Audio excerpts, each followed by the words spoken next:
రైతులారా సహజ సాగు చేద్దామండోయ్ మిత్రులారా రండోయ్ రండి రైతులారా సహజ సాగు చేద్దామండోయ్ మిత్రులారా అంతర పంటలతో మిశ్రమ పంటలతో రాబడి పెరిగేటి చక్కని మార్గం ప్రకృతి సేద్యముతో పలు పంటలతో రాజుగా రానిద్దా బిరబిర రండి రండోయ్ రండి రైతులారా సహజ సాగు చేద్దామండోయ్ మిత్రులారా. Agriculture universities claim their Jersey Holstein is giving 15-liter milk. Indian cow cannot give this much quantity of the milk. Totally wrong. Totally wrong.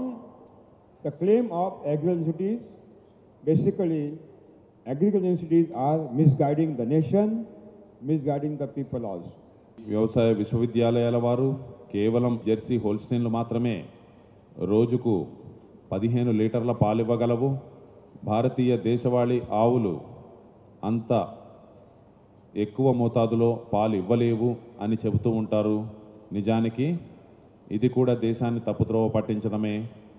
ఇది అవాస్తవం. From Saurashtra, Gujarat, there are two beautiful breeds of the Indian cow, Gir and Kankrej, not Congress. గుజరాత్లోని సౌరాష్ట్రలో 2 చక్కటి దేశవాళీ గోజాతులున్నాయి. మొదటిది గిర్, రెండవది కాంక్రేజ్. Last year I have traveled this Gir forest. Up to 8 days I was searching how the Gir cow breeds are developed in the Gir forest. I have seen the Gir cow is giving 25-liter milk per day. పోయిన సంవత్సరం ఈ గిర్ అడవుల్లో నేను సంచరిస్తున్నప్పుడు వీటిని కొద్దిగా దగ్గరగా పరిశీలించే అవకాశం లభించింది. ఈ గిర్ ఆవులు రోజుకు 25 లీటర్ల పాలిస్తున్నాయి. This Kankrej, a bigger horn, is giving 20-liter milk per day, average. ఈ కాంక్రేజ్ అనేవి పెద్ద కొమ్ములుంటాయి. ఇవి రోజుకి 20 లీటర్ల వరకు పాలిస్తాయి. In Rajasthan, there are 2 Indian cow breeds, very beautiful breeds, that is Tharparkar అలాగే రాజస్థాన్లో and Rathi. 2 చాలా చక్కటి భారతీయ దేశవాళీ గోవు ప్రజాతులు ఉన్నాయి. ఒకటి థార్పార్కర్, మరొకటి Rathee. There is no green grass in Rajasthan desert area, no. Only small dried grass. These cow breeds are grazing and giving 20 to 25-liter milk per day. రాజస్థాన్లో మనకి ఎక్కడ కూడా పచ్చి గడ్డి కనిపించదు. కేవలం కొద్దిగా ఎత్తు మాత్రమే ఎదిగినటువంటి ఎండుగడ్డి ఉంటుంది. ఆ ఎండుగడ్డినే మేసి ఇవి రోజుకి 20 లీటర్ల పాలిస్తున్నాయి. థార్పార్కర్ దేశవాళీ గోవులు, ఇక రాఠీ దేశవాళీ గోవులు రోజుకి 25 లీటర్ల వరకు పాలిస్తున్నాయి. In Punjab, a beautiful Indian cow breed that is Sahiwal. అలాగే పంజాబ్లో సాహివాల్ అనే ఒక చక్కటి భారతీయ దేశవాళీ గోవు ఉంది. 20 to 25 liters per day. అది రోజుకి 20 నుంచి 25 లీటర్ల వరకు పాలిస్తుంది. In Sindh Prant of Pakistan and Abhor Tehsil of Firozpur district in Punjab, we have seen beautiful breed Red Sindhi. అలాగే పాకిస్తాన్లోని సింధ్ మూలమైనటువంటి, అలాగే ప్రస్తుతం మనకి పంజాబ్లో కూడా కొన్ని ప్రాంతాల్లో కనిపించే Lal 25 Sindhi, liter milk per day. Red Sindhi, ఎర్ర సింధి అనేటువంటి ఆవు రోజుకి 25 లీటర్ల పాలిస్తుంది. Who said that Indian cow are not giving more production? Indian cow also is having the capacity to give the best production of the milk. కాబట్టి భారతీయ దేశవాళీ ఆవులు పాల ఉత్పత్తి ఎక్కువగా ఉండదు, పాలు ఎక్కువగా ఇవ్వవు అన్న మాట తప్పు. భారతీయ దేశవాళీ ఆవుల్లో ఎంతో ఎక్కువ పాలిచ్చే రకాలున్నాయి.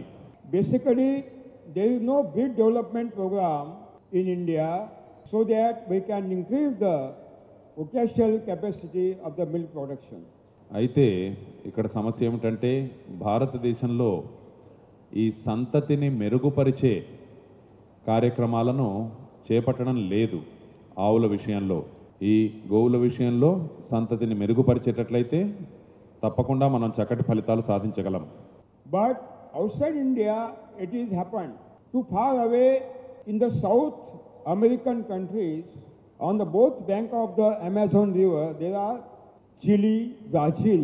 Brazil is a bigger one country, same eco-climatic zone as like India, and the Brazilian government has purchased topmost cows of your Andrian Ongol cows, Ongol bull.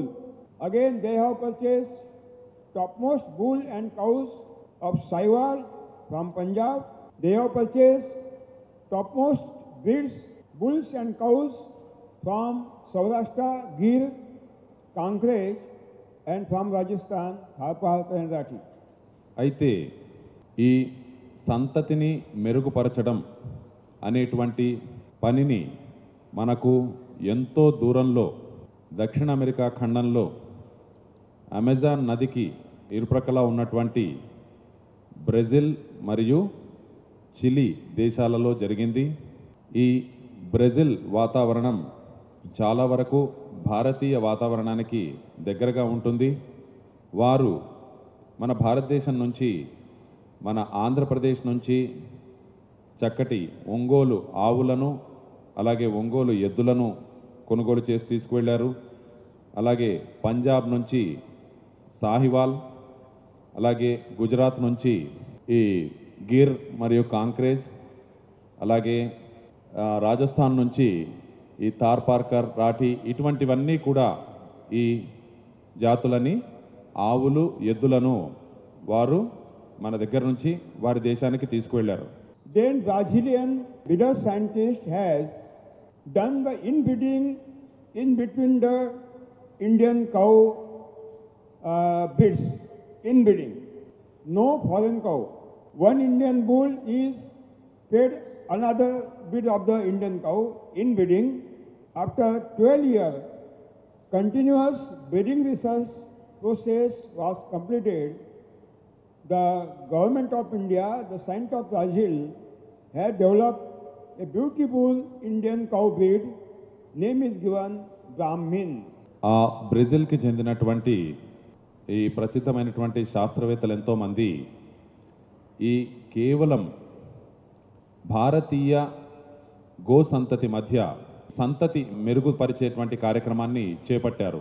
అంటే కేవలం భారతీయ ఆవులలోనే భారతీయ ఎద్దులను భారతీయ ఆవులతో వాటికి సంతతిని తీసుకురావడం, ఇలా కేవలం విదేశీ ఆవులను ఉపయోగించకుండా, విదేశీ జంతువులను ఉపయోగించకుండా భారతీయ ఎద్దులు భారతీయ ఆవులు మాత్రమే ఉపయోగిస్తూ ఒక 12 సంవత్సరాల ఈ సంతతి మెరుగుపరిచే కార్యక్రమాన్ని సమర్థవంతంగా పూర్తి చేసి 12 సంవత్సరాల తర్వాత ఒక అద్భుతమైనటువంటి భారతీయ ప్రజాతిని, భారతీయ దేశవాళీ ప్రజాతిని ఒకటి రూపొందించారు.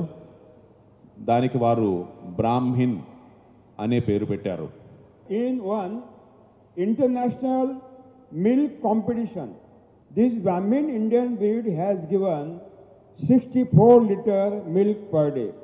ఒక అంతర్జాతీయ స్థాయి పోటీలో ఈ భారతీయ దేశవాళీ ఆవుల సంతతి మెరుగుదలతో తయారైనటువంటి పూర్తిగా భారతీయ దేశవాళీ ఆవైనటువంటి బ్రాహ్మిన్ ఒక్కరోజు 64 లీటర్ల పాలిచ్చింది. It is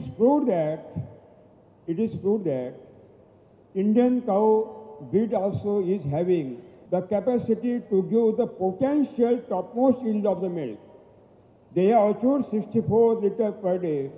Why our government cannot do? Why? We can do it. but no any big development program has been started in India yet. I am feel very bad.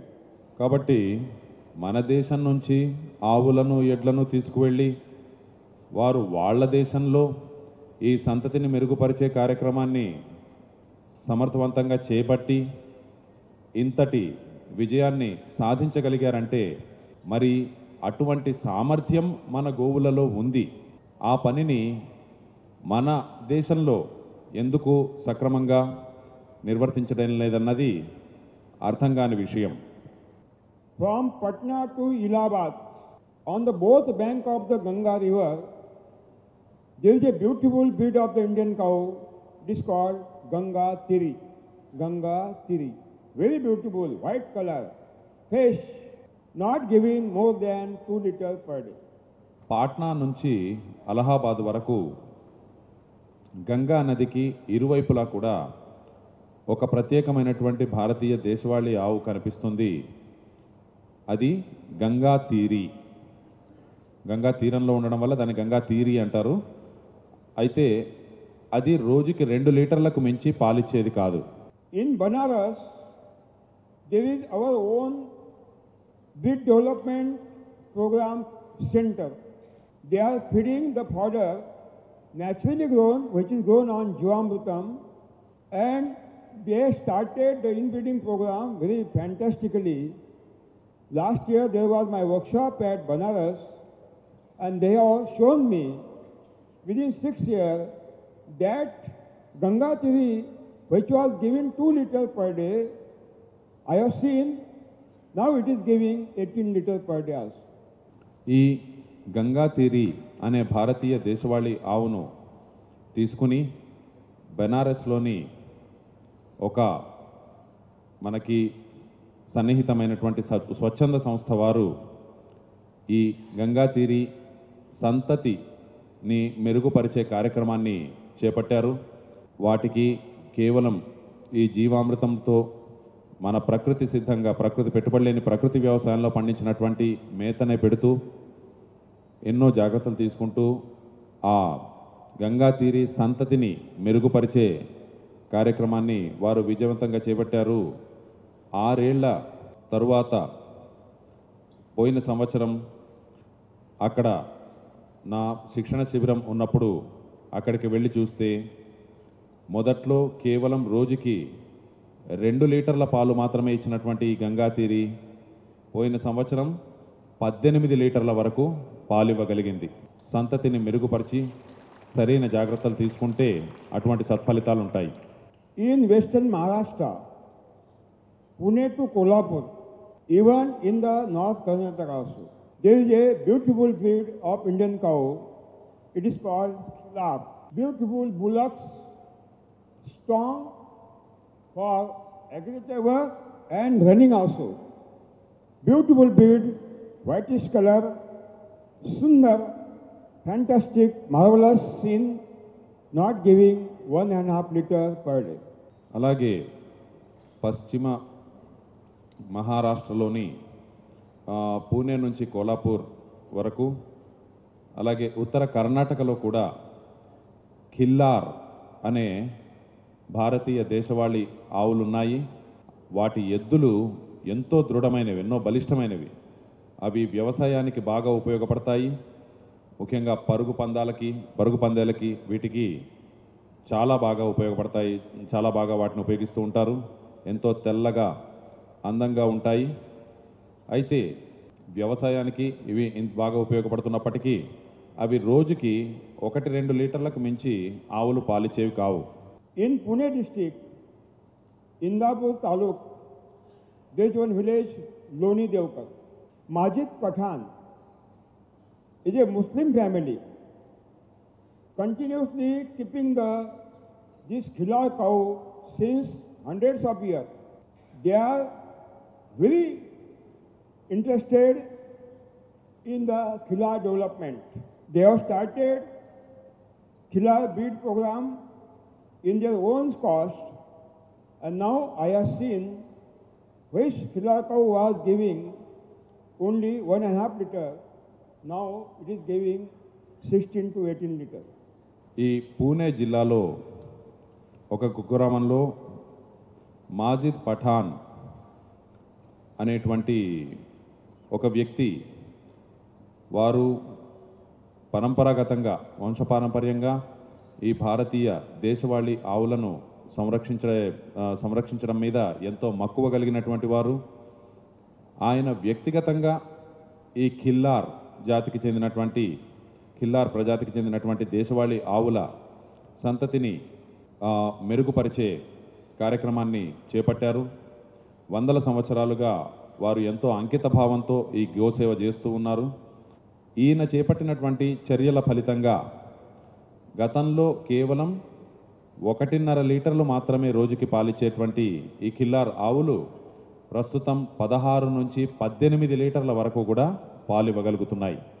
వారు ఉన్న ఊరు, వారి ఫోన్ నెంబర్ కూడా మీరు తీసుకోవచ్చు. మాజిద్ పఠాన్, లోని post.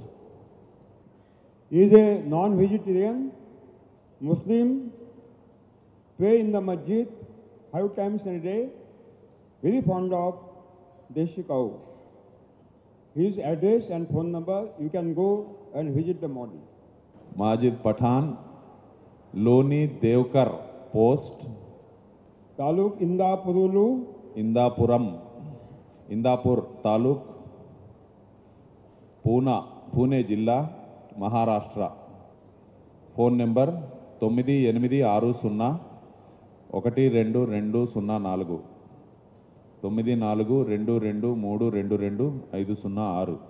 Let us compare the economics of Indian breeds and the Jersey Holstein. Let us compare. Agriculture scientists claim that Jersey Holstein is giving 15 liters.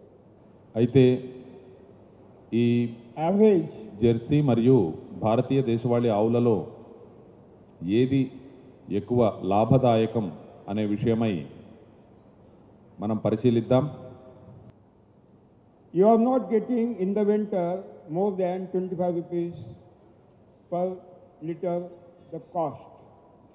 ఈ విదేశీ జాతులు ఇచ్చేటువంటి పాల విషయం చూస్తే సగటున రోజుకి 15 లీటర్ల పాలిస్తాయి. అవి లీటరుకు 25 రూపాయల ధర పలుకుతాయి. కాబట్టి రోజుకి 400 రూపాయల ఆదాయం. You have to purchase one BBC doctor because you have to give the continuous medicine to Jersey Holstein.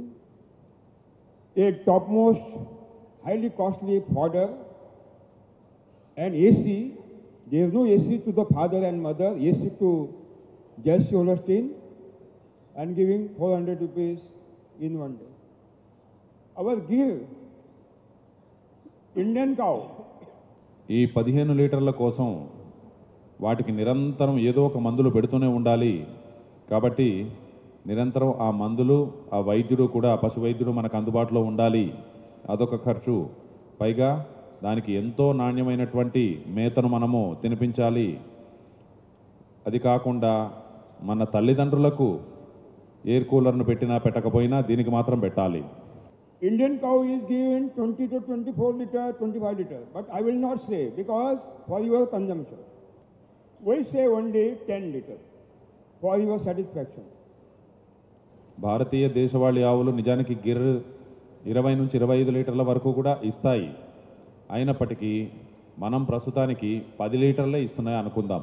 We are selling the Indian cow milk at Mumbai, Kolkata, Chennai and Pune, Hyderabad, not more than 60 rupees, 60 to 80 rupees per liter.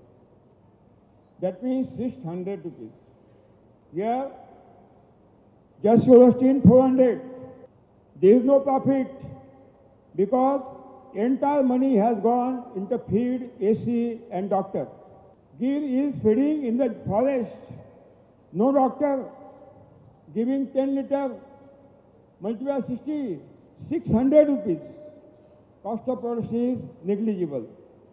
That means net profit is not given by the Jersey Holstein, net profit is given Indian cow. అదే భారతీయ గిర్ జాతి గిర్ దేశీయ ఆవుల సంగతి చూస్తే వాటికి ఏ జాగ్రత్తలు తీసుకోవాల్సిన అవసరం లేదు. అడవికి వెళ్ళి మేత మేసి వస్తాయి. రోజుకి 10 లీటర్లు ఇస్తాయి అనుకున్నా మన ఈ బొంబాయి, పూనా, మద్రాసు, కలకత్తా, హైదరాబాదు వంటి నగరాల్లో ఈ దేశీ ఆవు పాలు లీటరు 60 నుంచి 80 రూపాయల ధర పలుకుతున్నాయి. కాబట్టి 10 లీటర్లు ఇచ్చినా కూడా 600 రూపాయలు. వాటికి ఏ అదనపు ఖర్చులు లేవు. కాబట్టి ఏది ఎక్కువ లాభదాయకం అనేటువంటిది గమనిస్తే మనకు ఖచ్చితంగా దేశీ ఆవులే. Deshi cow ghee per liter per kg, 2400 rupees per kg. దేశవాళీ ఆవు నెయ్యిని హైదరాబాద్లో కూడా ఉన్నారు. ఇప్పుడు నిజానికి 3000 కూడా అయిపోయింది, 3200. సరే, 2400 రూపాయలు KG. For 1 kg ghee, you want 32 liters of the milk.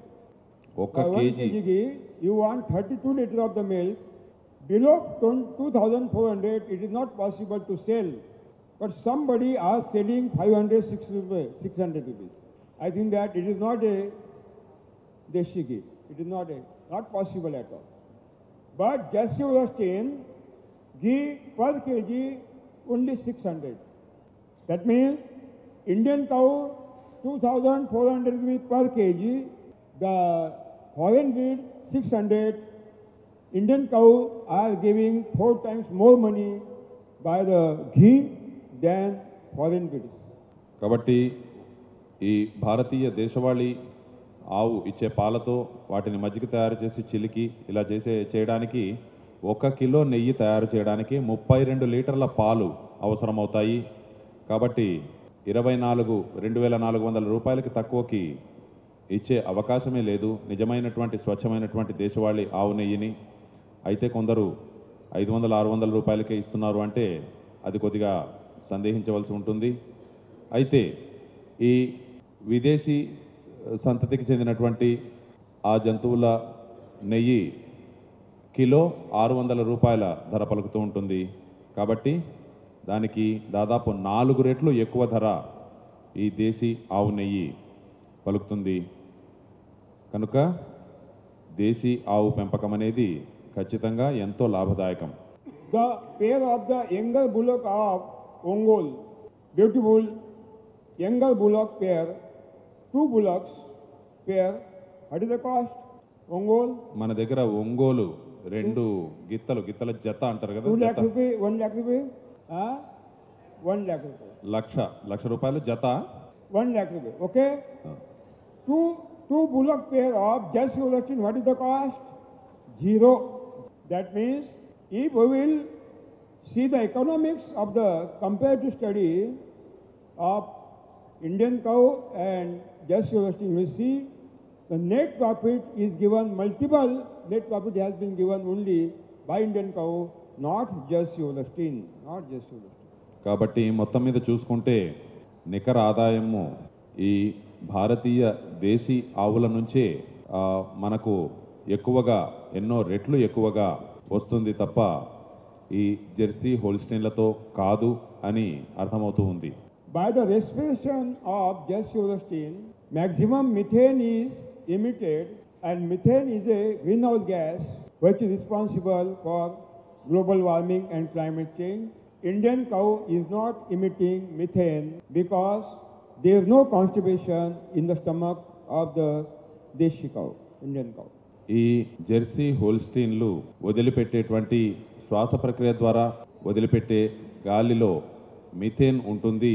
అది ఎంతో ప్రమాదకరమైన హరితగృహ వాయువు భూతాపం పెరగడానికి, వాతావరణంలో అనూహ్యమైన మార్పులు చోటు చేసుకోవడానికి కారణమయ్యే హరితగృహ వాయువుల్లో మిథేన్ ఒకటి. అదే దేశీ ఆవు శ్వాసక్రియ ద్వారా వదిలిపెట్టే గాలి ఏమాత్రం ప్రమాదకరం కాదు. అందుకు కారణం దాని ఉదరం ఎంతో ఆరోగ్యకరంగా ఉంటుంది. Your Andhra Ongole breed is the topmost beautiful breed in Andhra Pradesh. I will say, in entire South India, I saw 2 breeds are the topmost. Your Ongole in Andhra Pradesh and Kangai in Tamil Nadu. Beautiful breed, beautiful breeds. కాబట్టి మిత్రులారా, మన ఆంధ్రప్రదేశ్లో మనకు లభిస్తున్నటువంటి ఈ ఒంగోలు జాతి అత్యుత్తమమైనటువంటి జాతి. దక్షిణ భారతం అంతటిలోనూ ఒక ఉత్తమమైనటువంటి జాతులంటూ ఏమైనా ఉంటే అవి ఒకటి ఈ ఒంగోల్, రెండవది తమిళనాడులో లభించే కాంగాయాం.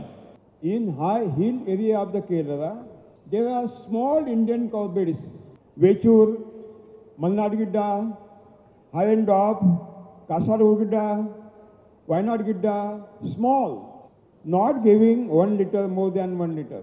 But we have started a big development program on the farmer group level. They are feeding the fodder which is grown on the Jivamrutam, and we have seen within 3 years that cow started to give 5 liter. And 250 rupees per liter is the cost of the milk, because that milk is utilized as a medicine. అలాగే మిత్రులారా, కేరళలో కొండ ప్రాంతాల్లో చాలా పొట్టిగా ఉండేటువంటి దేశీ ఆవులు కొన్ని ఉంటాయి. వేచూర్, మల్నాడ్ గిడ్డ, కాసర్గిడ్డ, ఇలా కొన్ని చాలా పొట్టి జాతి ఆవులు ఉంటాయి. అవి కేవలం రోజుకి అతి కష్టం మీద 1 లీటర్ పాలు మాత్రమే ఇచ్చేవి.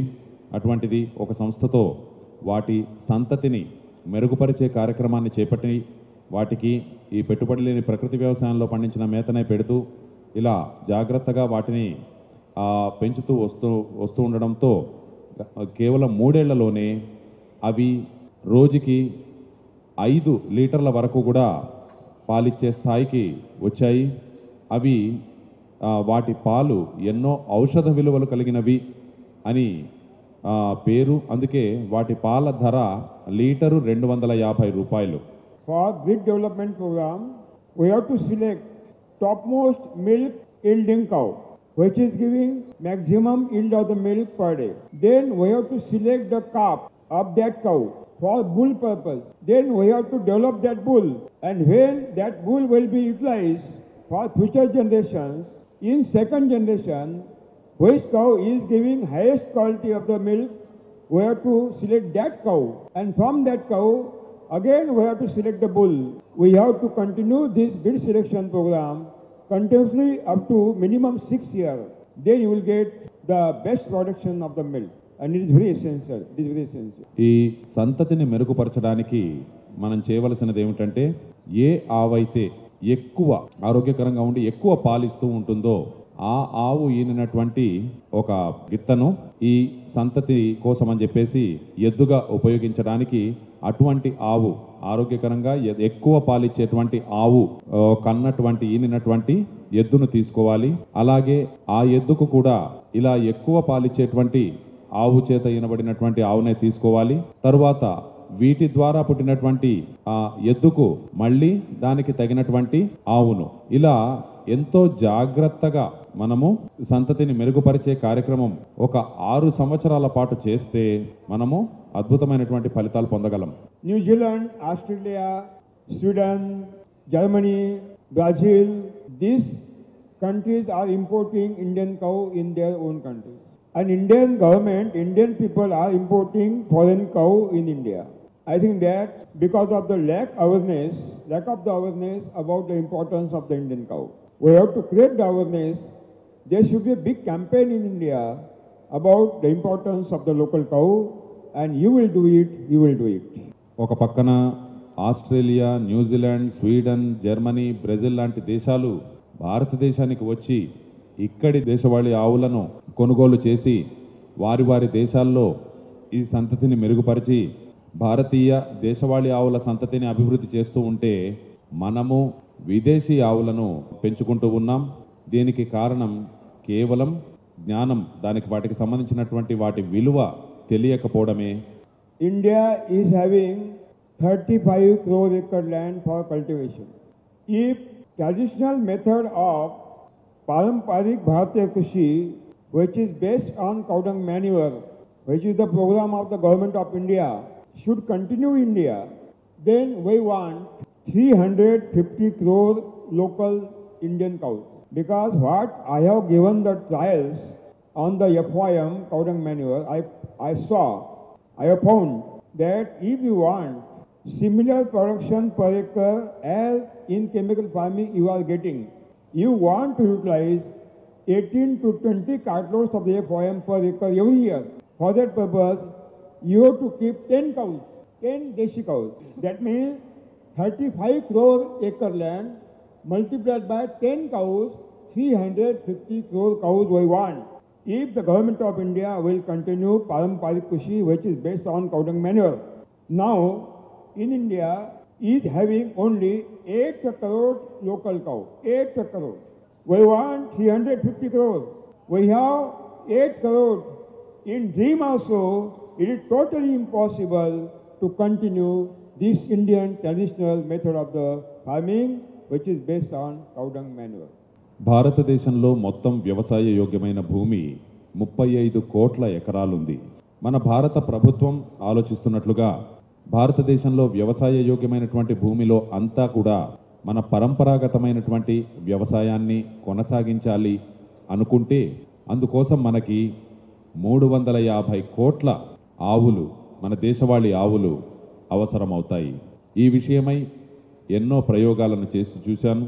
ఇప్పుడు మనకి రసాయన వ్యవసాయంలో ఎంతైతే దిగుబడి వస్తూ ఉందో అంత దిగుబడిని మనము ఈ పరంపరాగతమైనటువంటి దేశీ ఆవు పేడ ఎరువుతో చేసేటువంటి వ్యవసాయంలో చేయాలి అంటే 1 ఎకరానికి 18 నుంచి 20 బళ్ళ దేశీ ఆవు పేడ అవసరమవుతుంది. అంటే 1 ఎకరం కోసం 10 ఆవులు అవసరమవుతాయి. మొత్తం భారతదేశంలో వ్యవసాయ యోగ్యమైనటువంటి భూమి 35 కోట్ల ఎకరాలు కాబట్టి 1 ఎకరానికి 10 ఆవుల చొప్పున 350 కోట్ల ఆవులు మనకు అవసరమవుతాయి. అయితే భారతదేశంలో ప్రస్తుతం ఉన్నది 8 కోట్ల ఆవులు మాత్రమే. కాబట్టి ఎట్టి పరిస్థితుల్లోనూ 350 కోట్ల ఆవులని సాధించడం అనేది కలలో కూడా సాధ్యం కాని పని. But Indian government will accept zero budget natural farming as a policy. We want only 4 crore cows for entire India. We have 8 crore. That means double than requirement. We have the cows.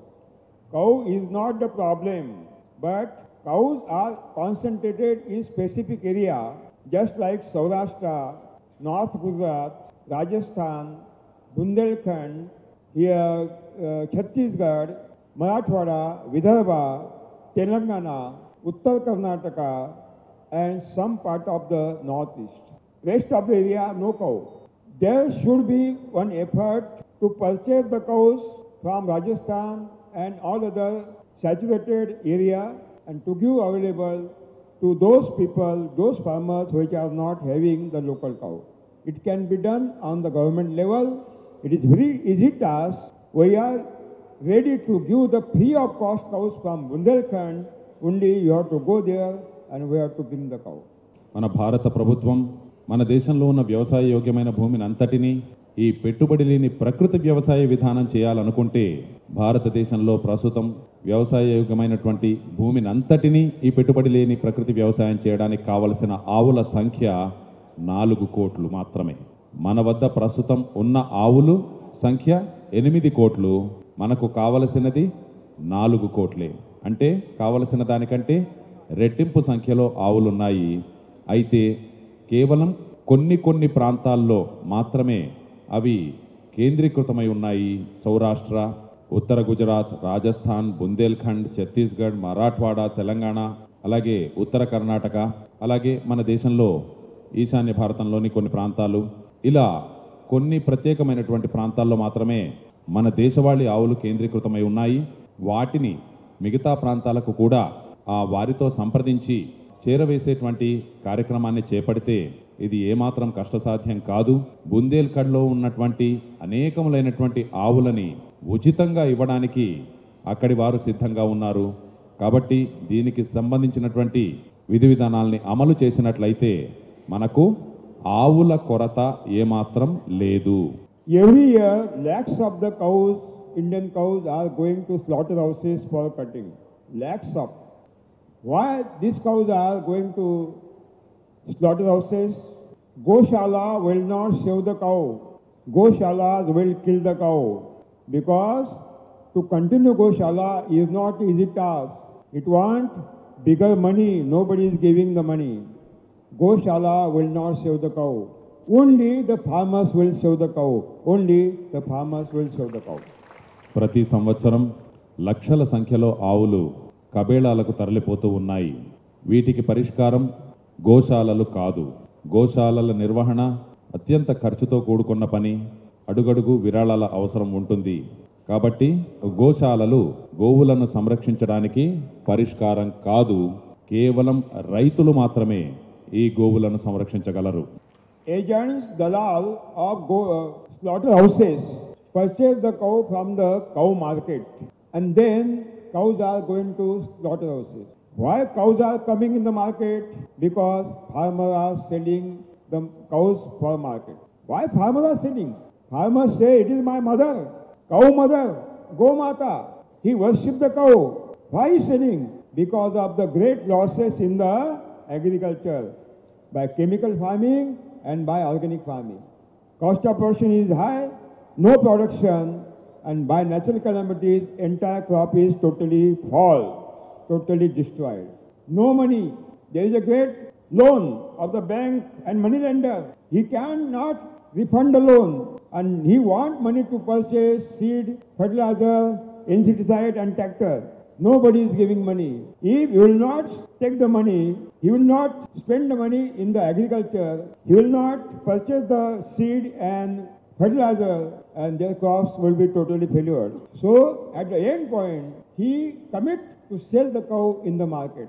And when he sell the cow in the market, cow is coming in the market and cow is going to slaughterhouses.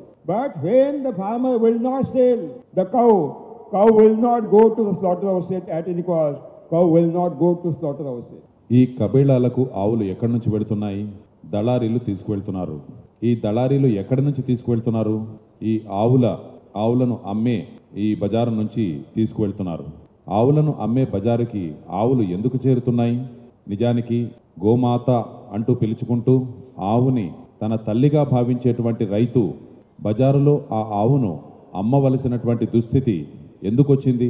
తను రసాయన వ్యవసాయంలోనూ సేంద్రియ వ్యవసాయంలోనూ ఈ ఎక్కువ ఖర్చుల కోసం తను అప్పులు చేసి ఉంటాడు.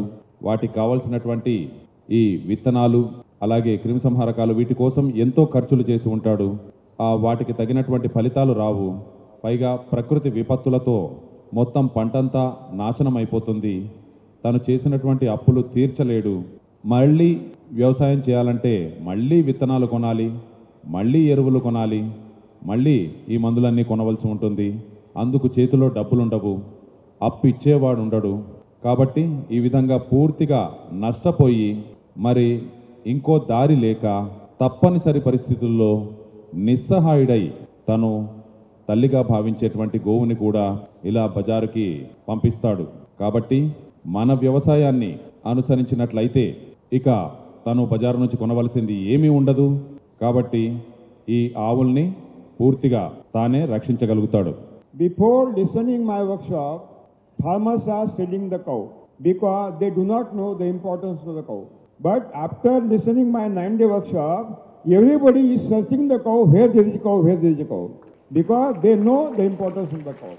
వారి ఈ శిక్షణ శిబిరాన్ని వినక ముందు రైతులు ఇలా ఉన్న ఆవులను అమ్మేవారు. అటువంటిది వారి ఈ 9 రోజుల శిక్షణ శిబిరాన్ని విన్నటువంటి ఆ శిబిరానికి హాజరైనటువంటి ఏ రైతైనా కూడా ఈ దేశీ ఆవులు ఎక్కడ దొరుకుతాయా అని ఎతుకుతాడు తప్పితే ఉన్న ఆవును వదులుకోడు.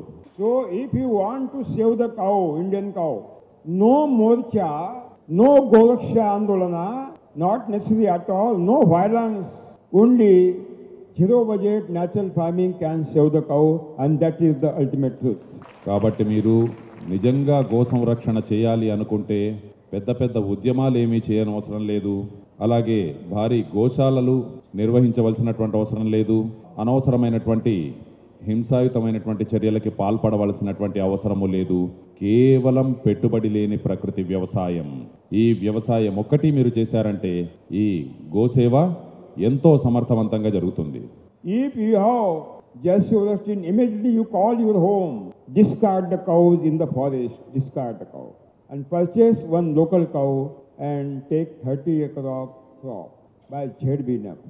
మీ దగ్గర ఈ జెర్సీ హోల్స్టీన్ ఉంటే వెంటనే ఇంటికి ఫోన్ చేసి దాన్ని అడవిలో వదిలిపెట్టేయమని చెప్పేసి చెప్పండి.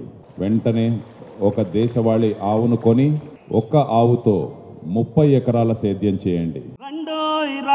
రండి రైతులారా, సహజ సాగు చేద్దామండోయ్ మిత్రులారా. రండి రైతులారా, సహజ సాగు చేద్దామండోయ్ మిత్రులారా. అంతర పంటలతో మిశ్రమ పంటలతో రాబడి పెరిగేటి చక్కని మార్గం. ప్రకృతి సేద్యముతో పలు పంటలతో రాజుగా రానిద్దా బిరబిర రండి. రండి రైతులారా, సహజ సాగు చేద్దామండోయ్ మిత్రులారా.